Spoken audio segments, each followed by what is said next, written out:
to engage with when you're involved in a track and field event, and a couple of examples of those? Yeah, I think certainly on the field we have to look out. We have to look out for the starters and the timekeepers, because there are times when timekeepers, as they've said, go to a different position, that they're not always in the stands eating sweets. And if they go to the other side, quite often, depending where your hammer cage is situated, they might have to stand on a bend, and they'll have their back to the hammer cage, and you've got somebody who wants to throw. They are not safe being there. So either they have to move, or you have to hold your event up until they can move. You also have to be aware, I think certainly in Cardiff it's happened a few times, I think when we've done the run with the wind scenario, and timekeepers and track officials have to move from one side of the track to the other, and without thinking they will just walk right behind the hammer cage on the track, which to them seems perfectly safe, but you've got somebody in the cage about to throw a hammer.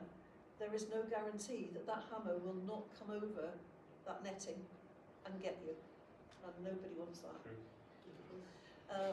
And I think the only other one really goes with perhaps starters and our awareness of them starting races. As I say, we have had, or there was one occurrence once when I had somebody who was going to throw the javelin and had to run across the track, and as he started his run with his javelin held up here, they started a 200-metre race right next to him, and it was who's going to get there first? The man with the javelin or the runners? Are they going to flatten him? So that's one thing to look out for.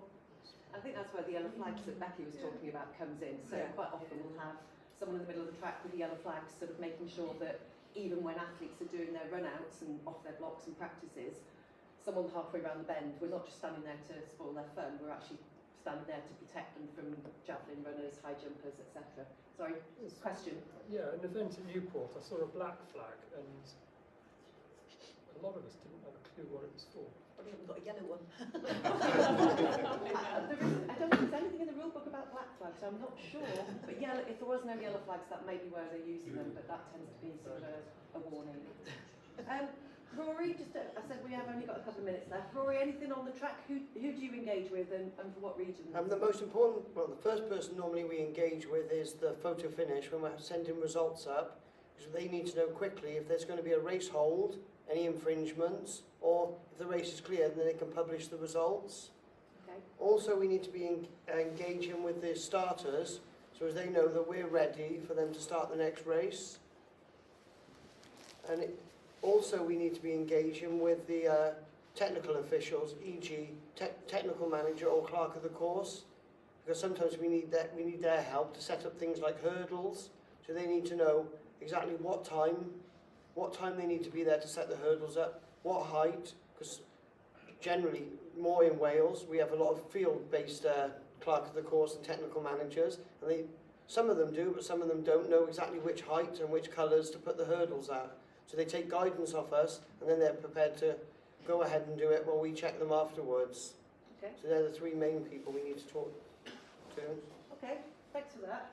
I said we are running out of time, so I'm keen that if anyone else has got any questions, that they've got this vast array of expert people. Anybody got any questions about what they've heard, or just generally clarification on any duties that you want to give? I wanted to know why you mixed up the teams with male and female. So you said not to have an all-male team or an all-female team. What difference does it make? I think it's just you wouldn't necessarily put an all-male team on a female event. Why? Unless you have to. I think it's just good to mix up the team, and you get different skills, different experiences. We'd also try and mix up the levels and experience across them as well. So yeah, just bringing different dynamics so people just have a different experience of working with men and women in that environment. So I think it's just common practice that we do. Becky, have you got anything I was to going add? to say it's also for the athletes as well. If you've got young girls or young boys, they might feel more comfortable speaking to, if they've got an issue or something, they might feel more comfortable speaking to a male or female. In essence, everyone does the same job and everyone, does it to the same level, and that's really useful.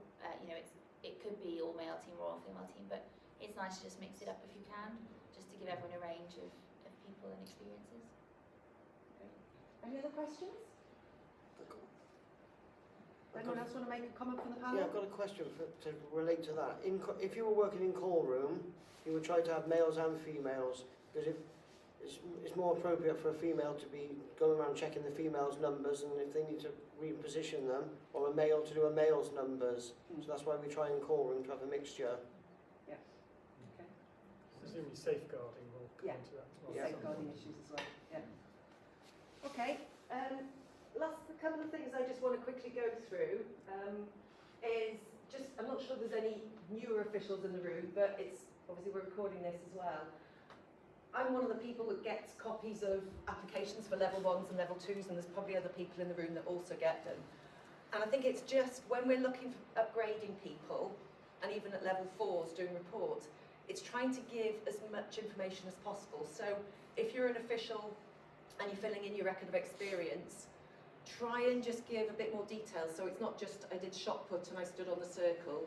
I did shot put circle, I was looking at the front, the exit, I was doing a card, I was working out the results. So try and give as much information as you can. But the more critical things is, you know, if you've got any incidents or things that you've dealt with that you've had experience of that you haven't had before, but also evidence of that learning. So what did I learn today?